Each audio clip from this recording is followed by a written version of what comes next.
Hello guys, welcome back to Mornings with Granny. Boy, have I had an influx of subscribers. Thank you. We hit over 31,000. I think it was last night or early this morning. Thank you guys. I appreciate it. All right, let's look at some mail first. I received this, and this is from, let me make sure I'm looking at the right one. This is from Debbie, and Debbie lives in Illinois. And she also sent these little page markers. You slip them over your pages when you're reading. Let me get one open here. These are ideal for books because they're not bulky. Thank you. And this one is from Miss Anita, and Miss Anita lives in Oklahoma, and I believe this is handmade. Thank you, Miss Anita. And then, of course, from my friend in California, Kathy. It's good to hear from you, Kathy. Thank you. Boy, was it a busy weekend. Let me get my tea here. And I'll try not to rock because someone said I made them dizzy when I was rocking. It's just habit. Sit in a rocking chair, you rock. I had company Saturday. My aunt wanted to take me out for lunch, so she came over and took me out for lunch. I got a surprise call from my son that lives in Missouri, and he was at the airport, and he was coming to see me, so he came in, and then my oldest daughter came in. So we had a good visit that day, and my son spent the night, and then the next day, my son and my oldest daughter ate lunch with me.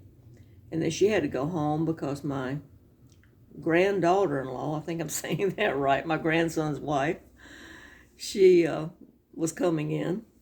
And my son left yesterday. He had some other people to visit. But it was a nice surprise. Very nice. All right, guys. You see these pants? Nothing special about them except they are number 1,000. I have got rid of 1,000 things. I think maybe 1/10 might have been trash, but the rest was donated. So this makes 1,000, but I'm not through yet. I changed my goal to 1,500. So I still got more stuff to go through. I tell you what, when I first got started, it was exciting. It's like I get rid of this. And as you hit about, I think it was about 850, I'm like, oh my gosh, how much stuff do I have? It's amazing what you can pack away in a small house.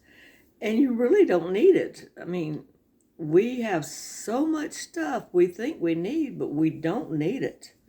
I have almost finished in the kitchen. I finished in the bathroom. I still have some in my bedroom and some in the closet in the guest bedroom. And then I want to work on my shed after that. So I'm going to try to get to 1,500. If I hit that goal, then I'm going to 2,000. I had someone older ask me the other day, said, how do I get started? And my suggestion to them was, because their kids are pushing them, and you know how when you get pushed to do something, you just kind of plant your feet, you don't want to do it? I said, put 2 boxes in a room, one for trash and one to donate. I said, and every day, I want you to pick at least 10, you can do more than 10, items that you want to get rid of. I said, it can be 5 old newspapers, 3 rubber bands, and 2 pens the first day. I said, but as you're cleaning your house, I want you to go through, and I want you to get rid of at least 10 things a day, because she's got like triple of what I've got. And I said, I want you to write it on the calendar. And then when your children start pushing you, you can point to the calendar and say, I've got rid of this many items this day, this many this day, this many this day. I'm doing it at my pace, but I am doing it. And you'll see your progress. So that's my suggestion for getting started. It's a process we need to do. We really don't need that many items to get by. And I got tired of I guess moving stuff around to find something, or maybe going to the store to buy something, and then you get home and later on you find out you got 5 of them already. So that was one thing that motivated me. I had 2 cousins die a few days apart, and that was another thing that motivated me. And another thing is that I don't want my children to have to go through getting rid of all of this stuff. If I'm not using it, what is the purpose of it taking up space in my home? So that's my reasons for doing it. But anyway, 1,000 items gone. As soon as I take this box to the donation center, 1,000 items gone. 1,500, I hope. And we'll see how it goes. When my son was here the other day and we were talking, and I'm going to tie this a little bit into decluttering and in a way to a Bible verse at the same time. He used to be a minister in St. Louis, or near St. Louis. And he said that he had talked to the church, and he had told them, he said, there's a lot of homeless people near our area. And I think we should, winter's coming up, maybe we should, have a coat drive or something to help. Maybe even offer the church for them to sleep in at night. And he said he spoke to him about it. He said a few days later, he said people were at church getting ready for the next get-together, sermon, message, whatever you want to call it. Anyway, they were getting the church ready, cleaning it and so forth. And he said there was a homeless woman sitting out on the steps. He said everybody went around that woman. Didn't ask her if she needed anything. And he said, I'm sitting here watching these people, and they're just bustling around this woman, not talking to her or anything. Said she's just sitting there. And he said, I walked up to her, and I said, ma'am, do you need anything? And she said, I need a ride. So he said he gave her a ride. He said when that woman got out of the car, now this woman had not been to any of his sermons. He said when that woman got out of the car, she took off her coat and gave it to him and said, donate it.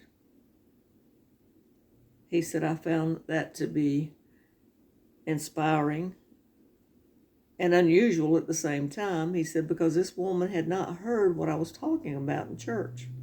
I said, well, maybe God sent an angel to show you someone is listening. So that woman who had nothing donated her coat, and winter's coming on. So that reminded me of something that I had saw, and it's in Luke, in the Bible, the New Testament. Let me see if I can find where I marked my spot. It's Luke 3:10. And what is going on is John the Baptist is in, let me make sure I'm at the right town. This is the 15th year of the reign of Tiberius. And Herod's a tetrarch of Galilee, and his brother Philip is, I can't even pronounce that, Iturea. But the point is John's there to baptize people. And he has all these people coming in to be baptized, and they're saying, what can I do? Because, some people, and us today, they think you can buy salvation, and you can't. And John's trying to teach a lesson of, basically, if I used it today's term, I would say, don't be in a me society. There's more people out there than you. So what he's telling them in words that they can understand, if you have 2 tunics, give one away. Now, if you don't know what a tunic was, it was the cloth. Sometimes they wore with a belt. It was long cloth. A lot of the men wore, and the women too. It was the dress of their time, so they understood it. So it's the same. He was trying to teach them about watching out for your neighbors and also not being so me motivated. But it still connects into decluttering, because if you've got two and you can only use one, then donate it so someone else can use it.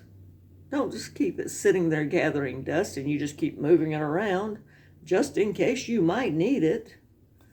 So please think about your neighbors. All right, guys. Again, welcome new subscribers. Thank you. Start decluttering. Get rid of stuff you don't need. Clean out trash. Clean out your garage. Clean out your shed. It makes you feel so much better. Just clean it out. I do have some other videos coming up. I told you when I made the 10 things I don't buy anymore, I had about 30. So we'll be making another video on that. And I hope to make one on a cleaning spray. I found the recipe online and I want to try it. So we're going to do that too.